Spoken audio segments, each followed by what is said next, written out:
Meus irmãos, muito bom dia, a graça e a paz do Senhor Jesus. Vamos abrir a palavra de Deus em Isaías capítulo 3. Isaías capítulo 3, nós vamos ler os versos 1 a 11.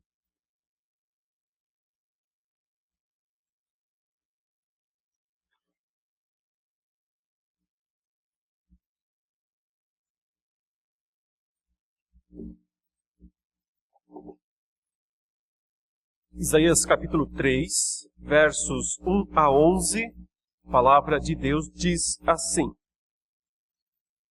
Porque eis que o Senhor dos exércitos, tira de Jerusalém e de Judá o sustento e o apoio, todo o sustento de pão e todo o sustento de água, o valente, o guerreiro e o juiz, o profeta, o adivinho e o ancião, o capitão de 50, o respeitável, o conselheiro, o hábil entre os artífices e o encantador perito.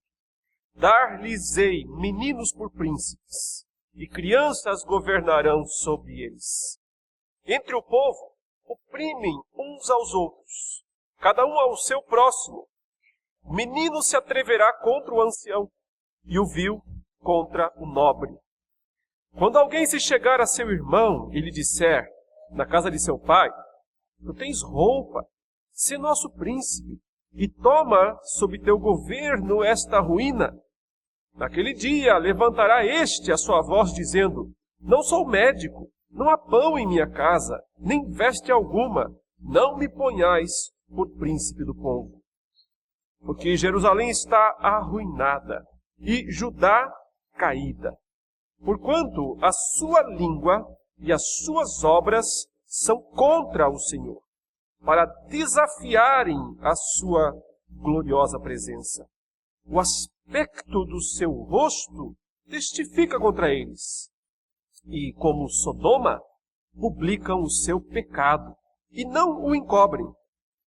Ai da sua alma, porque fazem mal a si mesmos.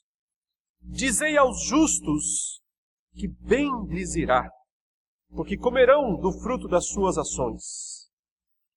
Ai do perverso, mal lhe irá, porque a sua paga será o que as suas próprias mãos fizerem. Até aí, queridos, a leitura da palavra de Deus. Observe, nós estamos lendo um texto escrito entre os anos 700 ou 800 antes de Cristo. Há mais, portanto, de 2.700 anos atrás, e que descrevia, naquele momento, a situação política, religiosa, social, econômica e moral de Judá e de Jerusalém. O texto menciona que está falando de Judá, que é o país, e de Jerusalém, que é a capital do país. E destacando um estado de absoluta falta de regras e de um total desespero em termos de situação nacional. Quando nós olhamos para o nosso país hoje em dia, nós encontramos coisas muito correlatas, muito parecidas. E isso mostra, em primeiro lugar, que o pecado, o comportamento humano pecaminoso, quer nas altas esferas, quer na maior parte da parcela da população, tem sempre as mesmas consequências. Acaba indo sempre pelos mesmos caminhos. Aqui o que nós temos, na verdade, são sintomas de uma tragédia nacional anunciada. E, de fato, por causa destas coisas, o povo de Judá e de Jerusalém, alguns séculos depois, perdeu sua cidade, seu templo, seu país. Evidentemente que ali Deus tinha uma aliança específica com Judá e com Jerusalém. Nós não podemos comparar exatamente as coisas. Não é boa interpretação da Escritura tentar pegar um país de hoje e então dizer, vamos comparar isso com o país lá, Judá ou Israel, porque a situação é diferente. Naqueles dias Deus tinha uma aliança com aquele país. Hoje não existe isso. Deus não tem uma aliança com um país. Deus tem a sua aliança com o seu povo, que é a sua igreja, que faz parte de todos os países. Ela é uma igreja internacional nesse sentido, e não mais uma igreja nacional. Porém, a descrição do comportamento social, do comportamento político e moral é o mesmo. Nesse sentido, as pessoas são as mesmas, os pecados são os mesmos e, principalmente, as consequências também são as mesmas. Veja que Isaías destaca aqui algumas, que eu estou chamando aqui de alguns desses sintomas de que o país vai mesmo para uma situação trágica, uma situação de tragédia. E o primeiro deles é que há uma clara erosão do sentido de autoridade. A autoridade passa a ser uma coisa muito questionável, passa a ser uma coisa muito líquida, muito difícil de ser levada em consideração quando Deus está abandonando um povo, quando Deus está largando esse povo para que seja punido pelos seus próprios atos. É interessante que o texto diz que o Senhor estava retirando de Judá e de Jerusalém o sustento. Por um lado, então, viria fome, viria grande dificuldade econômica, viria situação de desespero comunitário, mas estava ligado principalmente à retirada de líderes. Certo que o texto diz que Deus retiraria, diz o verso 2, o valente, o guerreiro, o juiz, o profeta, o adivinho, o ancião, verso 3, o capitão de 50, o respeitável, o conselheiro, o hábil entre os artífices, o encantador perito. Aqui nós temos a ideia de tanto liderança formal, quanto liderança informal. Liderança aceita oficialmente e liderança que não é tão aceita assim oficialmente. Mas o sentido básico é liderança. Ele está tirando todas as esferas, de todas as áreas, da área militar, da área econômica, da área social e até mesmo dessas áreas mais populares. Por exemplo, ele menciona uma profissão que é condenada na própria Escritura, que é vidente. E, no entanto, de alguma maneira, também essas funções desempenham liderança no meio do povo, no meio da sociedade. Aqui, a ideia, ao mesclar essas várias atividades, essas várias funções boas e ruins, mas que de alguma maneira exercem liderança no meio do povo, Deus está dizendo que está abandonando esse povo. Diz que ele retira todas essas esferas de liderança. Observe, meus irmãos e irmãs, a autoridade é um princípio divino. Deus estabeleceu.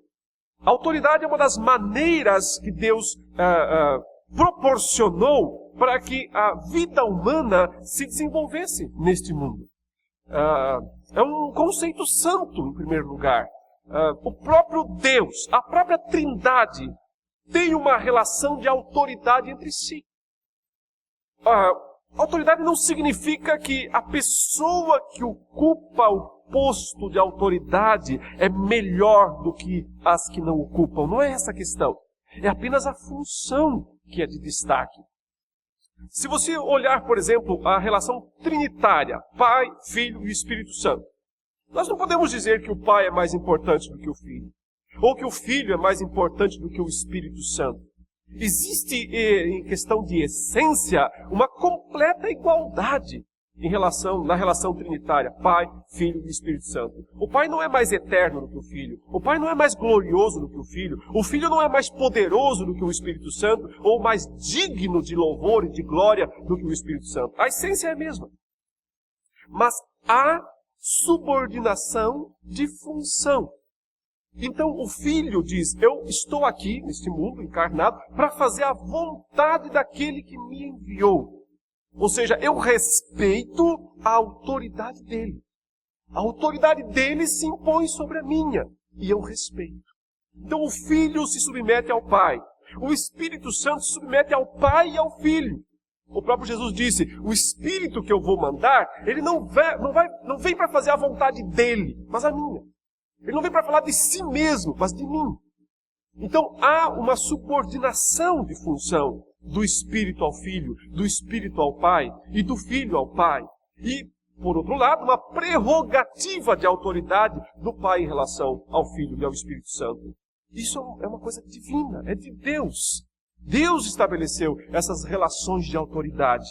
Quando Ele cria o homem e a mulher, Ele diz, vocês não são, você, ser humano masculino, você, homem, não é melhor, não é mais importante, não é superior à mulher. Os dois foram criados por Deus. Os dois têm a sua origem em Deus. Então, em termos de essência, não há mais dignidade, ou mais honra, ou mais poder, não. Mas quando ele diz, agora em trabalho, em função, ele diz, você, Eva, será a auxiliadora dele, Adão. É uma relação de autoridade. Que significa que a autoridade é um dos princípios eternos de Deus, que faz o mundo funcionar. Serve para que os propósitos gloriosos de Deus possam se cumprir neste mundo. É o caminho para manter a ordem, a decência, o sentido e o propósito da nossa existência. Quando o sentido de autoridade se corrói e as pessoas começam a não se importar mais com isso, é o caos que está às portas. E isso nada mais é do que um abandono, Deus mesmo julgando povo. Quando Deus abandona o povo para que viva desta maneira, é porque Ele o está julgando. E observe então que caem aqueles líderes todos aqui, ele está dizendo, ninguém mais respeita a autoridade deles, porque muitos deles até mereciam mesmo que a sua autoridade fosse caçada, mas o problema é que quando caça um, caça do outro, e então, quando cai o vidente, cai o profeta, a pessoa não valoriza mais o vidente, que não devia mesmo valorizar, mas devia continuar valorizando o profeta, mas também não quer mais o profeta. Porque a ideia é, o conceito de autoridade foi por água abaixo. E então há uma inversão. Ele diz, quem é que vai governar o povo?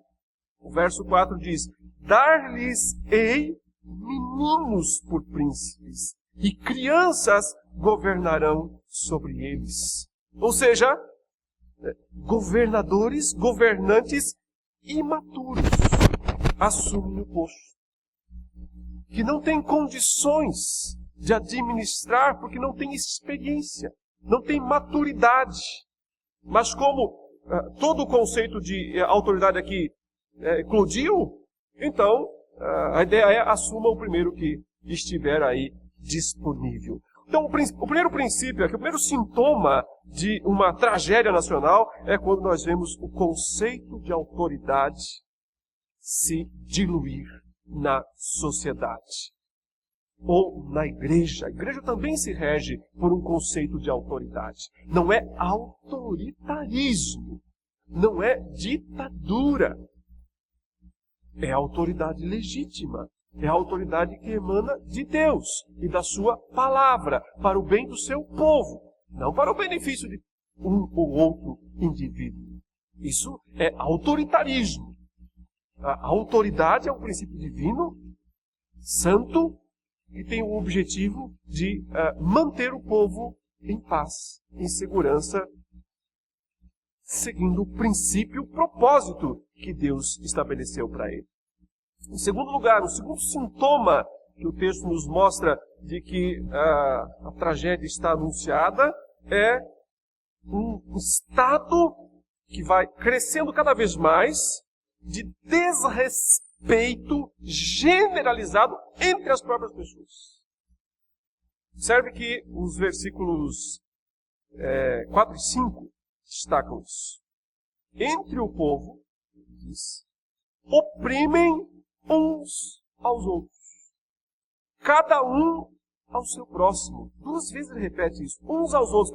Para que não tenha dúvida, ele diz, cada um ao seu próximo. Isso aqui é um estado de desrespeito generalizado. Ninguém mais respeita a situação do outro.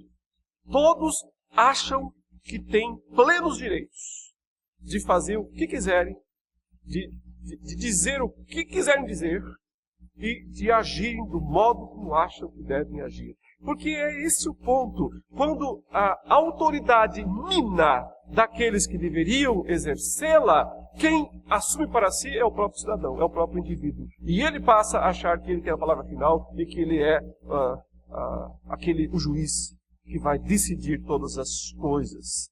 Então aqui nós percebemos, né, essa situação de um explorando o outro, um tentando se dar bem às custas do outro, todos tentando encontrar a oportunidade de passar a perna no outro. E de se dar bem, não importa se com isso o outro venha a perder. A ideia é, se eu estiver lucrando, está tudo certo. Os outros que se virem.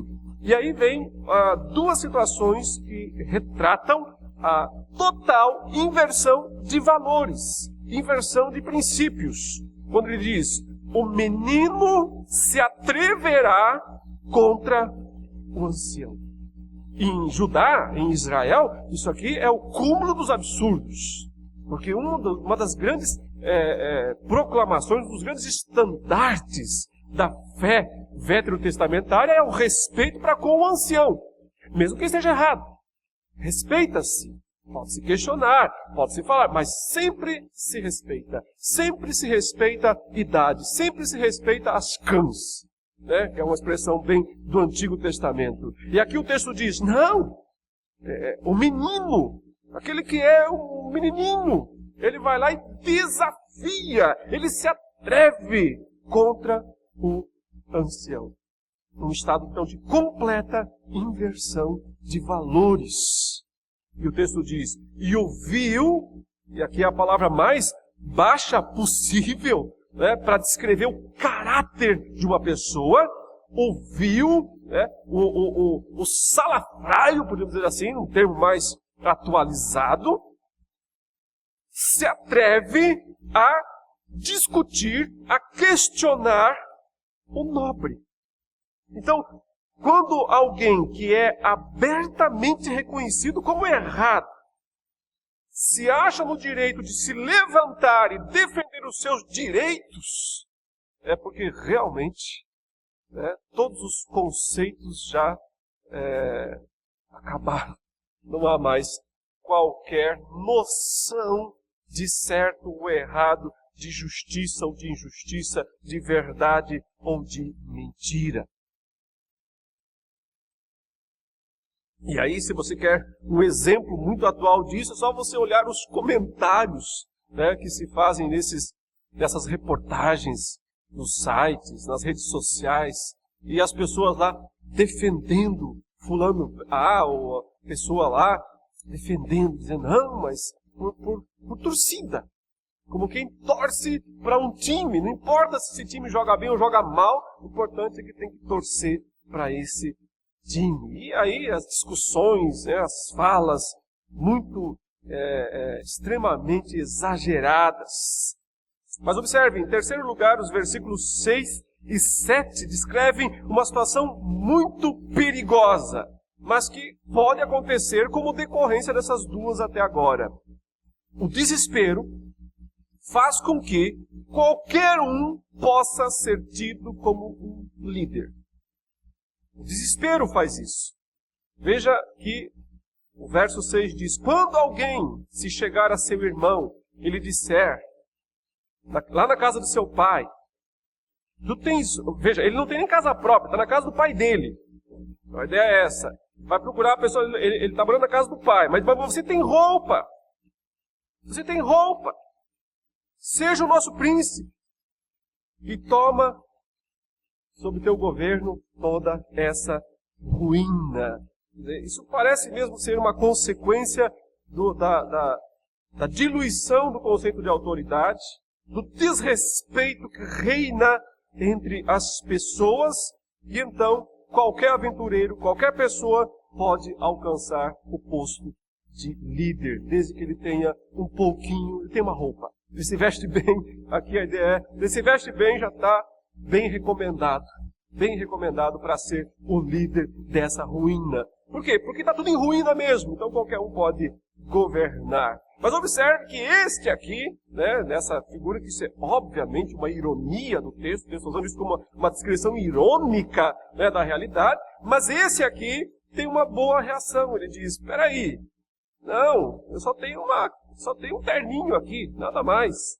Eu não tenho comida, eu não sou médico, eu não tenho vestes lá de sobra, eu não quero ser príncipe deste povo. Aqui nós temos que dizer que, infelizmente, na atual situação do Brasil, o pessoal não tem essa sabedoria aqui, porque eles querem continuar liderando ou eles querem assumir o governo de qualquer maneira, mesmo vendo tudo caindo, mesmo vendo tudo em ruínas. Mas o objetivo, obviamente, não é ajudar o povo, né? É apenas poder para si mesmos, é apenas desejo de talvez roubar ainda mais do que os outros já roubaram.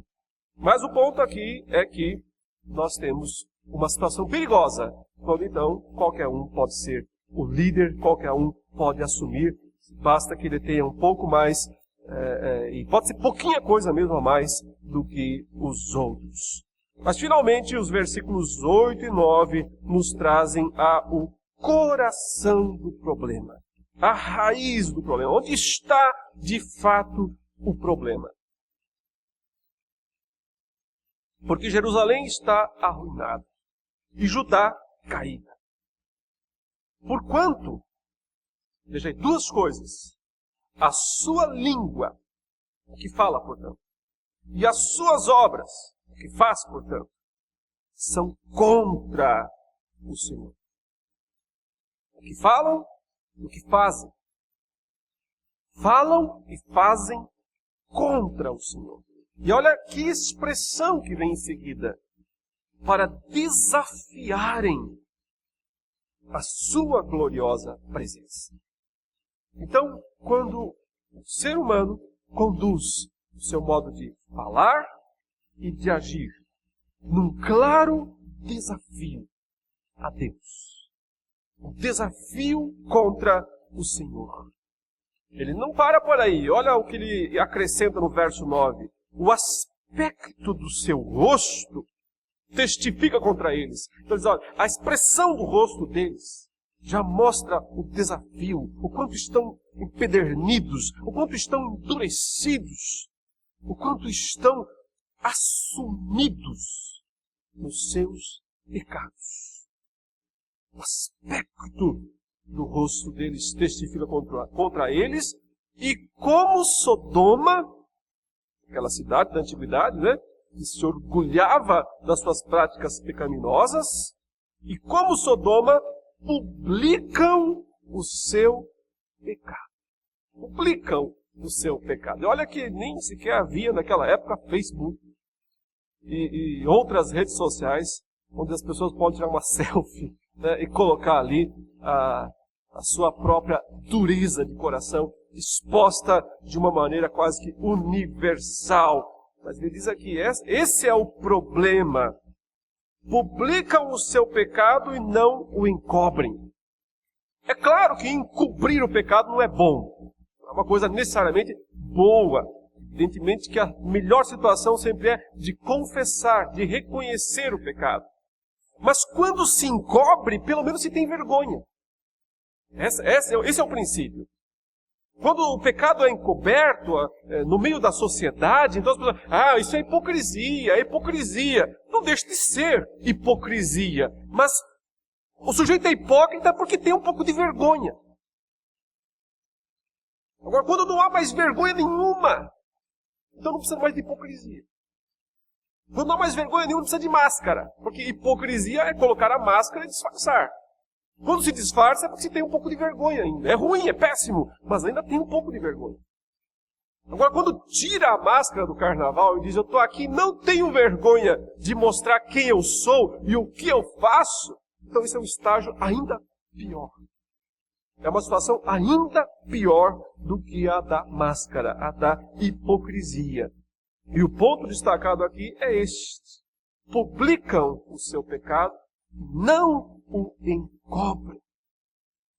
Portanto, meus irmãos, qual é o verdadeiro problema, o coração do problema? Nós podemos dizer absoluta falta de vergonha de um povo, de uma nação, de uma sociedade que lutou tanto por liberdade, né? Liberdade é um discurso das últimas décadas, Mas, na verdade, o que se pretendia era destruir princípios, valores. Há décadas nós temos ouvido os líderes do país, os líderes da mídia, as novelas, as músicas, os filmes, considerarem os princípios que guiaram de alguma maneira, bem ou mal, mas guiaram a sociedade por séculos. Eles chamam isso de coisa careta, chamam isso de tabu, dizem que isso tem que ser quebrado. Uma cruzada que tem sido vista nas últimas décadas contra a fé, contra a religião. Religião é ruim, religião faz mal, religião destrói. Vamos nos livrar da religião. Se livraram. Eles conseguiram o quê com isso? Hoje nós colhemos as consequências dos ataques aos valores da família, do casamento, da vida modesta, da vida regrada. As novelas ensinaram que vale tudo nos relacionamentos. O povo aprendeu. Só isso aconteceu. O povo simplesmente aprendeu a fazer o que esses artistas tão importantes, defenderam. Como aquele artista que ia lá fazer propaganda para uma certa marca de carne e dizer: isso é confiança. Isso é confiança. Agora não pode mais aparecer. Se aparecer, a coisa vai ficar meio complicada. Mas as pessoas emprestam valores a rostinhos. Emprestam valores, compram valores de rostos. Aí está a tragédia de um povo. Aí está a tragédia de um país sem rumo, sem fundamentos.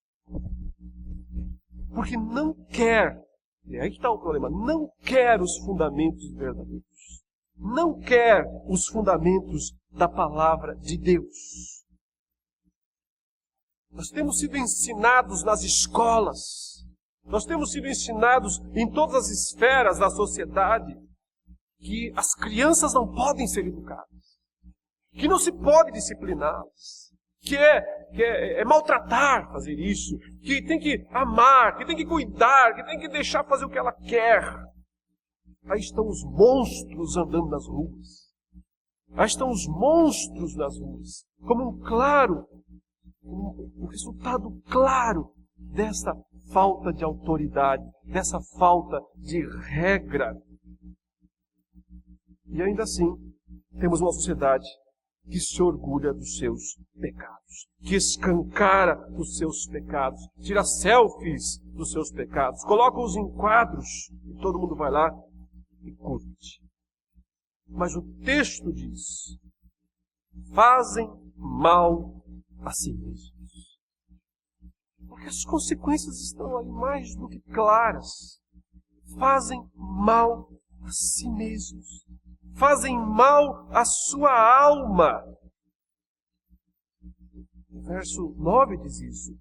Ai da sua alma, porque fazem mal a si mesmos. Daqui a pouquinho ele vai falar exatamente desse aspecto, que é que ninguém foge, ninguém escapa das consequências do que fala ou do que faz. Ninguém foge, ninguém escapa das consequências dos seus próprios atos. Mas a pergunta que fica depois de uma descrição tão sombria, de uma descrição tão desesperadora é: ainda há esperança? Será que há esperança quando se chega a uma situação como essas? Ou como essa que está sendo descrita aqui na passagem? Ainda há esperança? A resposta é sim, mas não para todos. Sim, mas não para todos. O verso 11 é um dos textos mais belos em termos de estrutura literária aqui do profeta Isaías. É um exemplo claro de uma literatura de sabedoria poética que equilibra frases, coloca duas declarações em paralelo como elas fossem iguais, repetindo palavras inclusive, mas tem um núcleo aqui especificamente diferente. Declaração número 1, ele diz no verso 11, no verso 10. Dizei aos justos, que bem lhes irá, porque comerão do fruto das suas ações. Agora outra declaração. Ai do perverso, mal lhe irá, porque a sua paga será o que as suas próprias mãos fizeram. Então, diante dessa situação calamitosa, desesperadora, em que parece não fazer sentido se manter dentro do padrão de justiça, o texto diz, o justo pensa, não vale a pena, não vale a pena, se está todo mundo roubando, está todo mundo mentindo, todo mundo enganando, então estamos se dando bem do jeito de outro, vale a pena seguir essa linha? O texto diz, não, falem aos justos, anuncie aos justos, dizei aos justos, há um bem para eles. Eles receberão o bem, porque comerão do fruto das suas ações.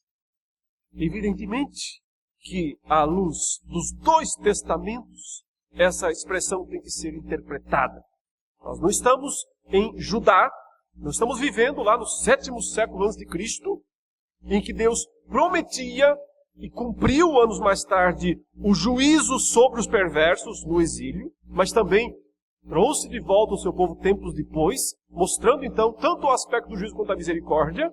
Mas nós não vivemos essa época, nós temos o Novo Testamento e nós temos que entender essa expressão à luz de tudo que a Escritura ensina. E esse bem lhes irá, bem lhes acontecerá, tem a ver também com o resultado da conversão, com o resultado da verdadeira fé, que é viver conforme o padrão da palavra de Deus. A recompensa não é necessariamente aqui neste mundo. A recompensa não é necessariamente aqui nessa terra, ainda que sim, Deus possa mudar situações. Deus pode, se Ele quiser, dar refresco por sua graça para uma pátria tão desvirtuada como a que nós vivemos. Mas o olho do cristão sempre está fixo no céu, sempre está fixo na eternidade. Ele sabe que, por mais que essa terra nós possamos de alguma maneira melhorá-la, influenciá-la, nós nunca vamos consertá-la. O conserto só vai acontecer no retorno de Cristo, quando Ele passar céus e terra a fogo, como Ele disse que fará, e então recriar o mundo que é dele. Isso não nos isenta de responsabilidade, de vivermos como cidadãos aqui nesta terra. Mas nós temos que lembrar apenas que a nossa recompensa não está nesta terra. A nossa recompensa, o fruto das nossas obras, é o fruto do resultado, da operação da graça de Deus em nós. Porque nós somos salvos pela graça, não pelas obras. É isso que Paulo fala em Efésios 2:8 e 9. E ao mesmo tempo diz, mas Ele nos criou para boas obras, as quais de antemão preparou para que andássemos nelas. O verso 10 conclui, mostrando que uma vida de boas obras não é opção. É um claro resultado da graça, da verdadeira salvação pela graça. A recompensa que nos aguarda é eterna. E por isso mesmo muito melhor do que qualquer recompensa temporal que nós pudéssemos ter. Dizer aos justos que bem lhes irá, porque comerão do fruto das suas ações. Agora o outro lado, ai do perverso, mal lhe irá, porque a sua paga será o que as suas próprias mãos fizeram. Repete as mesmas palavras, mãos lá, mãos aqui, mas as obras foram diferentes. E as consequências radicalmente diferentes. De maneira que o perverso deverá esperar, sim, a cadeia. Talvez não a cadeia aqui, nesta terra, neste mundo, ainda que não faz nada, não é nenhum mal ver alguns deles indo para a cadeia. Ótimo, nesse sentido. Mas existe uma cadeia pior. Existe uma muito pior, da qual não existem habeas corpus, da qual não existem mandatos de libertação, de antecipação, e nem delação premiada. Nem delação premiada. Porque aquele juiz não precisa de outros testemunhos, senão o seu próprio pleno conhecimento das ações de cada um. Mal lhe irá. É isso que o texto está dizendo. Você vai se dar mal. Perverso, você vai se dar mal. Porque existe um Deus nos céus, que governa também a terra e que fará justiça, conforme a sua própria natureza justa e santa. Há esperança, sim, mas não é para todos. É para os fiéis. Há esperança, sim, mas ela não nasce deste mundo. Ela não nasce das pessoas, dos recursos deste mundo. Ela nasce da justiça eterna, do único que de verdade pode julgar, absolver e condenar. E por isso, meus irmãos, nós que vivemos em meio a essa situação tão conturbada, não podemos perder a esperança. Mas a nossa esperança tem que estar bem localizada. Ela não pode ser vã, ela não pode ser inútil. Ela tem que ser a esperança derivada da fé e da confiança no que diz a palavra de Deus. Deus nos abençoe e oremos no nosso país.